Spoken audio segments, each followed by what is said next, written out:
আসসালামু আলাইকুম। এই ভিডিওতে আমি প্যারাচৌম্বক, ডায়াচৌম্বক এবং ফেরোচৌম্বক পদার্থ কি এই টপিকটি সমাধান নিয়ে হাজির হয়েছি।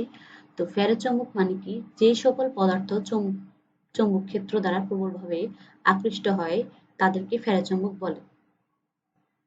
যেমন আয়রন, কোবাল্ট ইত্যাদি। এই ধরনের যে পদার্থ আছে এগুলো কিন্তু চৌম্বক ক্ষেত্র দ্বারা প্রবলভাবে আকৃষ্ট হয়।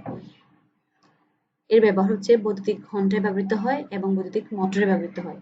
আর প্যারাচৌম্বকের যে সংজ্ঞা এটি হলো যে সকল পদার্থ চৌম্বক ক্ষেত্র দ্বারা ক্ষীণভাবে আকৃষ্ট হয় তাদেরকে প্যারাচৌম্বক বলা হয়। অর্থাৎ যে চৌম্বক ক্ষেত্র ক্ষীণভাবে আকৃষ্ট হয় সেগুলোকেই প্যারাচৌম্বক বলা হয়।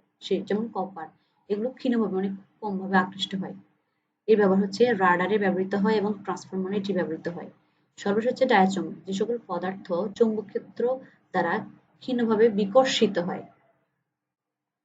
মানে খুব বিকশিত না, অল্প পরিমাণে বিকশিত হয়, তাদেরকে ডায়াচৌম্বক পদার্থ বলা হয়। যেমন জিঙ্ক, এগুলো মাইক্রোফোন এবং লাউড স্পিকারে ব্যবহৃত হয়।